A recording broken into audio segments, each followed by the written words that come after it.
while waiters and dishwashers bustled around him, hastily removing plates, saucers, cups, glasses, and utensils from the table, and adjusting the black table decorations that awkwardly announced that someone was over 40, Frank Walker sat alone on one end of the long table where he and the other partygoers had just finished a sumptuous dinner.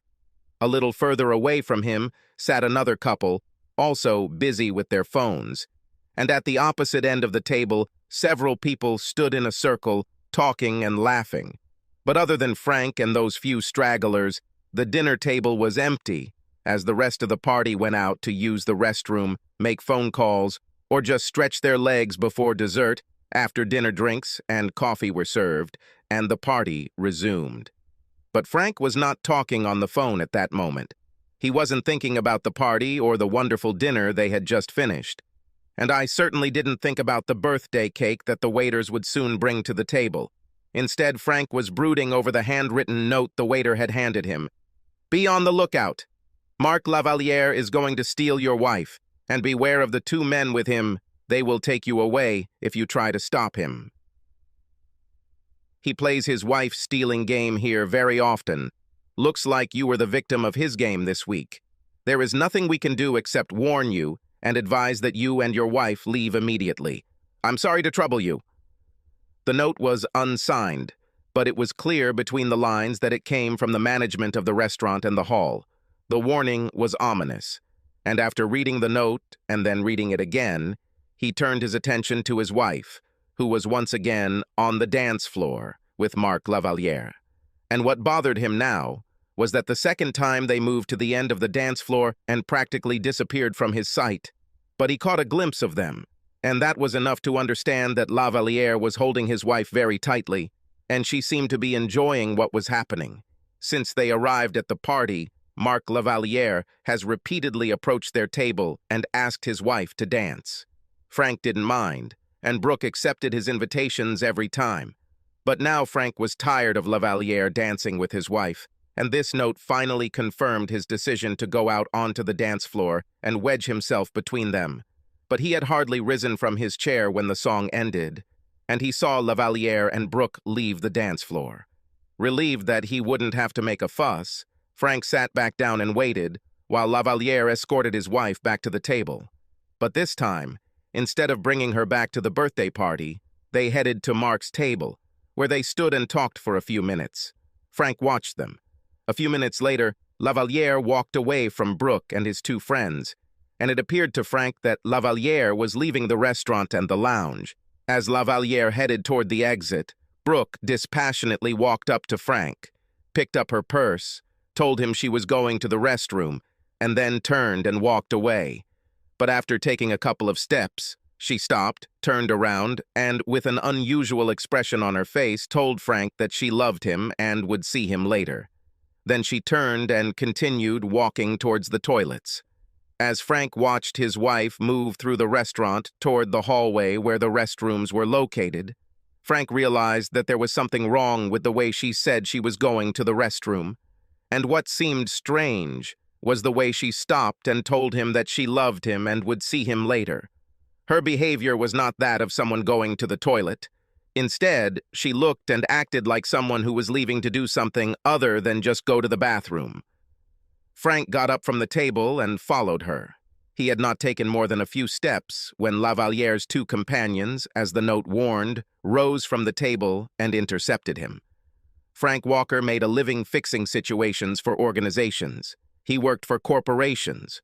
Almost every week he would board a plane and fly to some other country, where he would clean up businesses and other types of organizations that had gone off the rails and found themselves in some upside-down administrative, operational, or financial situation. Almost every day, Frank dealt with selfish and domineering senior executives, officers, directors, and senior managers who achieved their positions through politics, bribery, lies, deceit, bullying, and intimidation. Almost every day, Frank had to deal with intransigent managers and executives who blackmailed and terrorized workers and prided themselves on being simply ruthless. When Frank entered these situations to make changes that impacted people's lives and livelihoods, he often encountered opposition, intimidation, and even threats. He was once threatened by a drug cartel because he was working on a project to move an American manufacturer from Mexico back to the States. Frank did not back down from their threats, and his client moved to Alabama. Frank was good at his job and excelled in situations where he was threatened. Most of all, he liked to fight selfish, power-hungry, ruthless, and dangerous people. Essentially, it was his game. So when Mark Lavaliere's large and athletic but young and naive comrades confronted him, it only took Frank a few moments to turn the situation around so that they were the ones who felt threatened. Never in their short, young lives had anyone explained the consequences of their actions to them the way Frank had, and without a moment's hesitation, they stepped aside to let him pass. So now that Mark Lavaliere's buddies were out of the way, Frank hurried after Brooke, and when he caught up with her, she was almost at the back exit of the restaurant and lounge. "Brooke!" he shouted. Either she didn't hear or ignored it, but she didn't stop and continued to walk towards the door. Frank quickened his pace, closed the distance between them, and called out again, "Brooke, where are you going?" This time, Brooke stopped, turned to face her husband. She looked irritated and demandingly asked, "Frank, what are you doing here?" Frank looked at her and saw that there was something wrong with her behavior. She was cold to him and obviously annoyed that he caught up with her. "I'll ask you the same thing. What are you doing here?" he asked. Brooke thought for a few moments before answering. "Frank, I want," she said, but stopped mid-sentence. Frank looked into her eyes and asked again, "Where are you going?" Brooke looked away from Frank and thought, "Damn, this shouldn't have happened. He shouldn't be here." "Frank," Brooke began to speak again but stopped, because she needed to think about what she was going to tell him. She knew there was no point in lying. She had to tell him the truth. She must tell him where she is going, but it will be awkward for her and painful for Frank. Earlier that evening, Brooke met Mark Lavaliere by chance. Returning from the toilet, she passed next to Mark's table. He noticed her, stood up from the table, politely stopped her, introduced himself, and engaged in small talk with her for a few moments. Brooke then continued to her table and joined Frank and the rest of the party. A little later, when the party was in full swing, the music group came out and began their first session of the evening. Then, shortly after the band began playing, Mark Lavaliere walked up to the guests' table. Of course, everyone was delighted that a local football player and sports celebrity had stopped by. He was friendly, introduced himself, shook hands with everyone in the party, took a few selfies and signed a few autographs, and then asked Brooke to dance. Brooke was shocked and turned him down, but Mark was gentlemanly persistent. The other partygoers encouraged her, and Frank didn't say no, so she reluctantly accepted his invitation.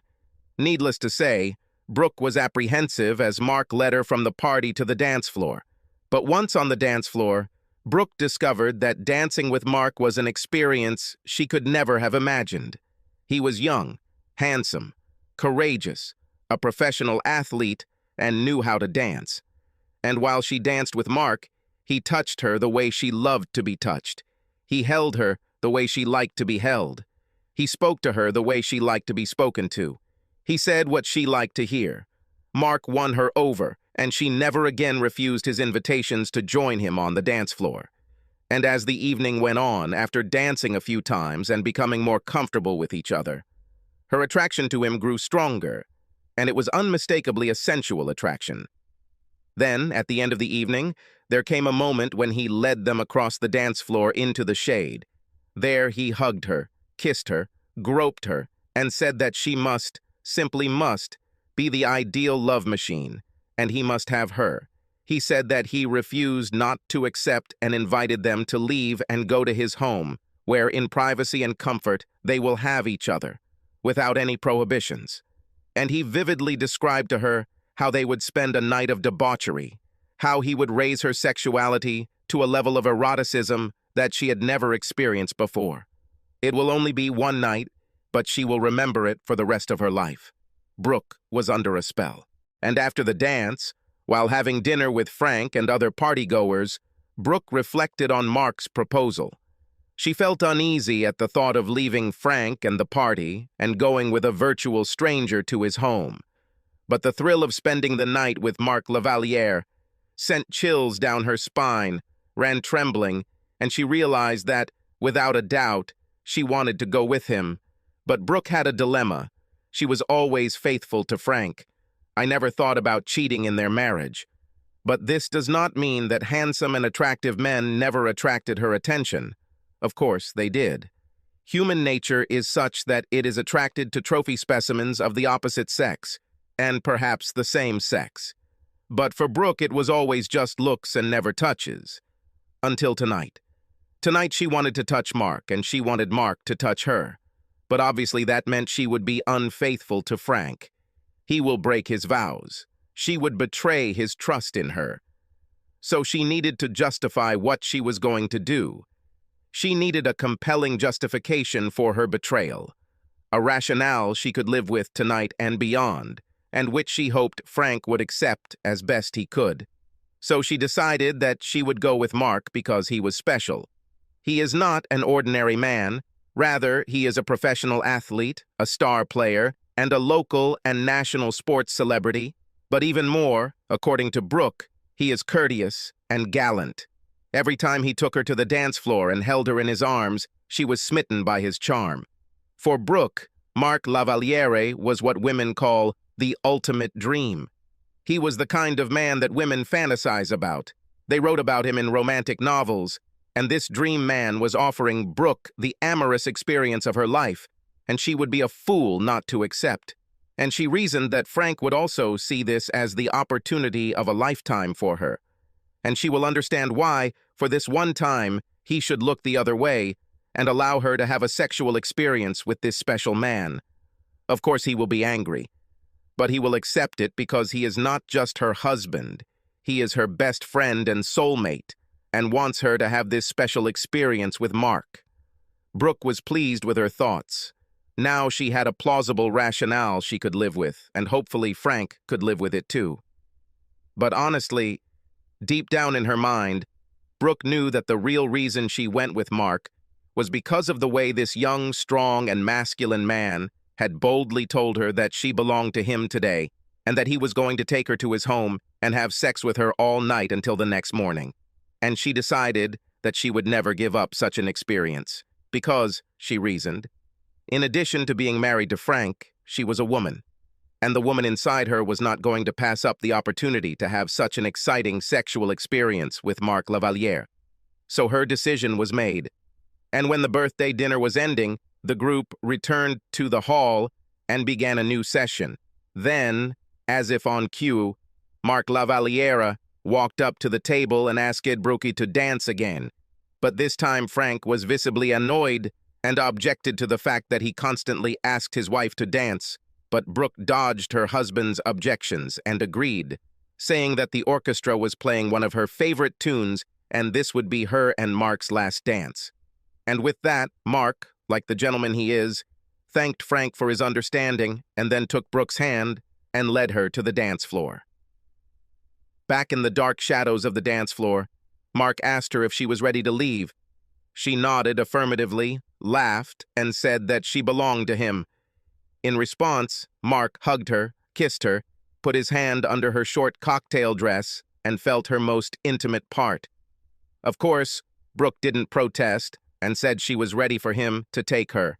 They finished the dance and Marc led her off the dance floor to his table.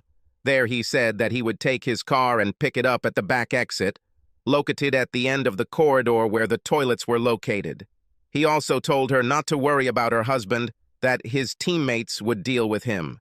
They will explain to him where she is going, that it is her choice to go with him, that she is safe, and that tomorrow he will bring her home. And he told her his friends would make sure that her husband did not interfere and certainly did not create any problems. Brooke listened to Marc and believed him, but now she stood at the back exit and was preparing to leave with him, but it was obvious that something had gone wrong in Marc's plan. Because her husband was here, he stopped her on the way out and demanded an explanation. "Brooke, I'm waiting. Tell me where you're going," Frank told her. Brooke gathered as much confidence as she could and said, "Frank, I'm going with Mark." "Are you going with Mark Lavalier?" Frank asked, showing no emotion. "Yes, I'm going with Mark. He invited me to go with him to his house," she said. Frank remained calm. "Should I go with him to his home? Why are you going to his house?" Frank walked around her and stood between Brooke and the door. "Frank, this is too complicated to explain right now. I'll call or text you later and explain exactly what I'm doing. But for now, I have to go. Mark is waiting for me. Now please let me pass," she said. Frank continued to remain calm. "No, Brooke, I won't let you pass me by, and I don't want you to call or text me after. I want you to explain to me what you are going to do right here and now," he said. Brooke moaned. "Oh, God, Frank, please, please don't make a scandal out of this." "Just let me go, and I'll explain everything later," she told him. "No, Brooke, I want you to tell me right now what you are going to do," Frank demanded in a raised voice. Upon hearing Frank's demand, Brooke became confrontational. "Frank, you are not my commander, so get out of the way and let me pass," she shouted back. "No, Brooke, you are my wife, and you are not going anywhere until you tell me what you are going to do," Frank shouted back to her. Realizing that Frank wouldn't let her leave, Brooke realized that she would have to tell him why she was leaving and what she was going to do. So she sighed in nervous frustration and began to speak. "Frank, I know this sounds terrible, and, honestly, I can't believe I'm doing this, but I'm going home with Mark and hanging out at night," and quickly added, "But, Frank, this is only for today, and tomorrow he will bring me home." Frank didn't immediately respond to Brooke's words. It took him a few moments to realize that his wife had just told him that she was going to spend the night with Lavalier, but he collected his thoughts and angrily answered her, "No, Brooke, you will not spend the night with Lavalier. You won't go to the sleepover. You want to have sex with him, don't you? Be honest with me, Brooke. That's what you're going to do, have sex with him, right?" Frank blurted out. Brooke looked at the floor and was silent. "Am I right, Brooke?" Frank demanded. Brooke continued to look at the floor and didn't say anything. "Brooke, I'm right?" he demanded again. Brooke finally answered. Yes, Frank. I'm going to have sex with Mark," she answered him. There was silence in the corridor. Finally, Brooke looked up and saw the puzzled look on her husband's face. Frank, what are you thinking?" Frank Walker was a man who was not easily surprised and certainly not easily shocked. But what his wife had just told him shook him to the core, even after reading the note that warned him that this would happen. And just for a moment he lost his composure. "What am I thinking about?" "I'll tell you what I'm thinking, Brooke. I think that this is simply incredible, just crazy. That's what I'm thinking about," he shouted to her. Brooke was taken aback by Frank's uncharacteristic outburst. She had never seen such a display of anger from Frank in all their time together, and she was scared. "Oh, God, Frank, I'm sorry, Brooke said, still looking at the floor. She couldn't bring herself to look him in the eye. Frank regained his composure. "Why, Brooke? Why are you doing this?" Frank demanded. Frank, I know this will seem crazy to you, but just listen." "I'm listening," he said. "Frank, probably every woman dreams of a romantic experience with a celebrity or someone rich and famous." Frank interrupted her, saying sarcastically, "Let me guess. Mark Lavalier is your Prince Charming from fairy tales. Or he's your fucking knight in shining armor." "Please, Frank, don't laugh at this. Come on, Brooke. Tell me the continuation of this tale." "Frank, this is every woman's dream. Mark is not just any guy. He is a special kind of man. He is a real man, a star and a celebrity. I want to experience what every woman dreams of. So please, Frank, please show me that you love me and that you won't mind me experiencing this," she begged her husband. Frank tried to control his emotions and cope with an incredible situation. "Okay, so tonight you go to Lavalier's house and have sex with him. And tomorrow he will bring you home, and we will just meet and continue to be a happy married couple as if this affair never happened. Is that what you want to tell me, Brooke?" Frank asked. "This is not an affair. It's just one night, and yes, tomorrow I'll be home and my dream will come true. And I will be happy, and you will be happy that you supported me and allowed me to have this experience, and we will move on," she answered. She hoped that Frank believed what she was telling him, but when she looked at him, he rolled his eyes and looked at her in a way that she couldn't believe what she was saying. Seeing the look on his face, Brooke realized that things weren't going as she had imagined. "So you throw me aside to have sex with your charming prince, who is much better than me," he said. "Damn, Brooke, it really hurts. Are you saying that I'm not special? Are you saying that I'm not a real man? No, no, no." "I didn't say that, and I didn't mean that," she exclaimed in panic. "Well, Brooke, then what did you mean?" he asked her. "Frank, you are special. You are a real man, but—" Frank interrupted her. "But I'm not a fucking professional footballer and celebrity who actually knows the secret to sexually satisfying a woman. Is that what you're telling me, Brooke?" Brooke looked at the floor. "There's more to it," she said. "Then what's the matter? Are you tired of me? Are you tired of me?" "No, no, no, Frank. You are the best." "But—" Frank interrupted her again. "I'm the best. But you still need someone else," he said. "Yes," she said, looking at the floor. "So you discovered this evening that the person you want is Marc Lavaliere?" "Yes," she said, still looking at the floor.